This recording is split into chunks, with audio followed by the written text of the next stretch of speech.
قولي لي يا حليمة، البارح فاش كنا ناسين واش كنتي ناعسة نتيا عليمن ولا ناعسة على ناصر؟ ناصر في ناصر والناصر كان ناس في اليمن. قلت علاش عييت ما ندخل في البازاكلو ديالي وما بغاش يدخل. المرة الجاية تبقاي تنعسي على اليمن الله يخليك. ولدي من اليوم ما باقيش تنعس معنا في البيت انا وماماك الله يرضي عليك. وعلاش يا بابا؟ حكي لا بقيتي كتنعس معنا ولدي شي نهار غادي تجيبها غير في كرك. السي العربي عييت ما نحاول مع مرتي باش تنعس معايا من اللور ولكن ما بغاش. هكاك علاش بغيتك تعطيني شي حل لانني عارفك انت هي النابغه.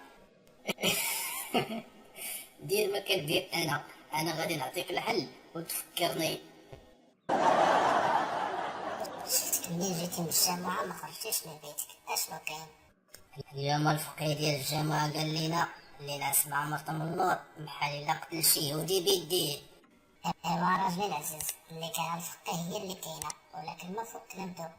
ايوا شنو بان لك مرتي نقتلو شي يهودي؟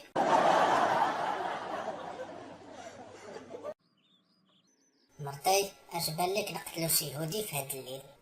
الشهر هذا وانت ياك تقتلي في هاد اليهود، واش بغيتي تحرر فلسطين على كري ولا اش؟ بابا مشيت مع ماما اليوم للحمام، ومنين حلات رجليها عندها واحد الشقة كبيرة، ومنين سولتها قالت لي سير سول باباك. ماماك ولدي منين كانت صغيرة ضربت مع عمتك وضربتها بواحد الحديدة ماطية. هكاك علاش ولدي خلات لي على طراس الى يومنا هذا. عمتي بابا كتعرف تنيش مزيان، جبتها ليها في الطب والنيشان. هاد الانترنت ولا كيعلمكم كل شيء ولدي. هز واحد 20 درهم وسير بات عند عمتك هاد الليلة.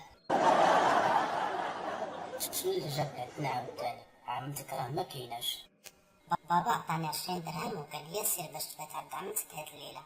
انايا غادي نزيدك 30 درهم وغادي تمشي عند باك وغادي تقول ليه قال لك راجل عمتي واش بنا لك حنا ما كنقيموش، واش حنا ماشي بشر؟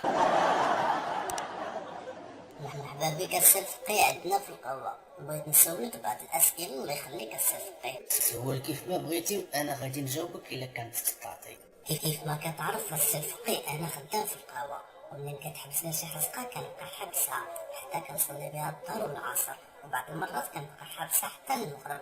قول لي يا السي الفقيه واش الصلاه صحيحه ولا لا؟ هو في الصراحه ماشي صلاتك لا صحيحه، انما كلمتك اللي صحيحه اللي تستحمل انها تبقى خازنه حزقه لمده 4 ديال السوايع او اكثر. خوتنا خواتاتنا الحلقه ديال اليوم سالات، كنتمنى من الله ان يكون الاعجاب ديالكم. ما تنساوش انكم تابوناو في القناه وتخليو كومنتات ديالكم وديروا جيم للفيديو، وما تنساوش انكم تشاهدوا الحلقات اللي فاتوا.